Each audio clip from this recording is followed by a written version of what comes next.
4 دیپلمات افغان ادعا دارند که پولهای پسندازشان در بانک تاجیک صادرات بانک در مانده است. مقامات تاجیک صادرات بانک میگویند فعلا امکان پرداخت این مبلغ را ندارند. فعلا یکی از دیپلمات های افغان از لندن با ما در تماس است. خب آقای عزیز باریس، چرا تاجیک صادرات بانک حاضر نیست که مبلغ های شما را پرداخت کند؟ اونها دلیلش را در چی میدونند؟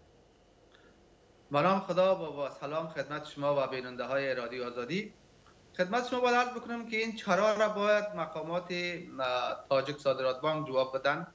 اونا برخلاف شرطنامه‌ای که با ما امضا کردن، شرطنامه را زیر پا گذاشتن و در یک سال گذشته، بیشتر یک سال گذشته که با ما در مذاکرات مستقیم و غیر مستقیم هستند، ما دریافتیم که اونها در صحبتاشون آنچه میگن و آنچه عمل میکنن صادق نیستن. بنان فعلا به این مشکل مواجه هستیم که ما پولهای خود را نتونستیم که تا کنون از بانک بگیریم.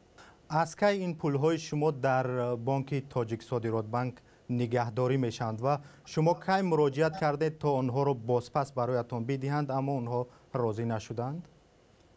خب دیپلمات هایی که در تاجیکستان خدمت کردن از زمانی که از دوره‌های مختلفی که اونجا بودن با تاجیک صادرات بانک حساب داشتن و پولایشون اونجا میگذاشتن.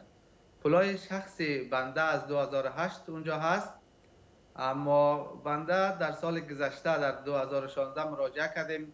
مطابق اون یکی از بندهای شرطنامه‌ای که ما با اونا داریم که هر زمانی که ما مراجعه بکنیم حق داریم پولای خود بگیریم، اونا گفتن که ما پولای شما را یک جای داده نمیتونیم و ما پولایتون نمیتونیم به اقساط بدیم که اون هم درست نبود.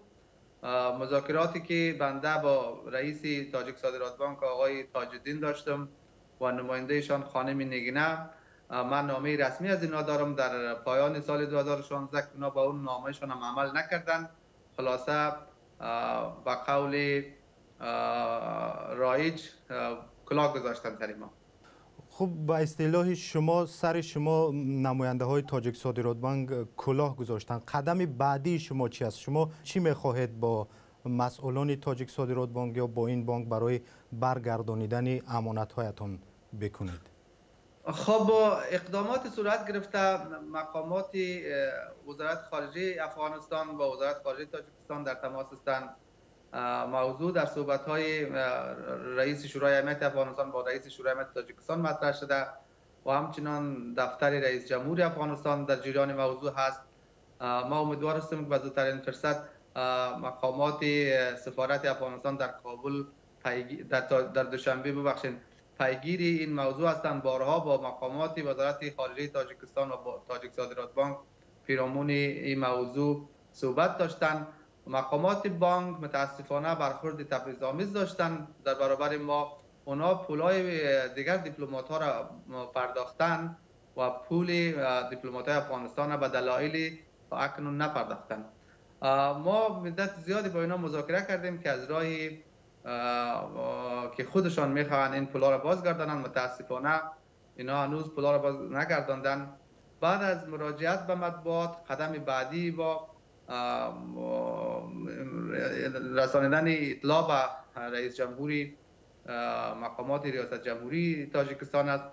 اگر ما پولای خود دریافت نکردیم قدم نهایی این خواهد بود که دیپلماتایی که پولایشان در تاجیکستان گیر مانده برخلاف شرطنامه است، برخلاف معاهده 1961 ویانا هست، اینا مسئولیت‌های ما را در نظر نگرفتن.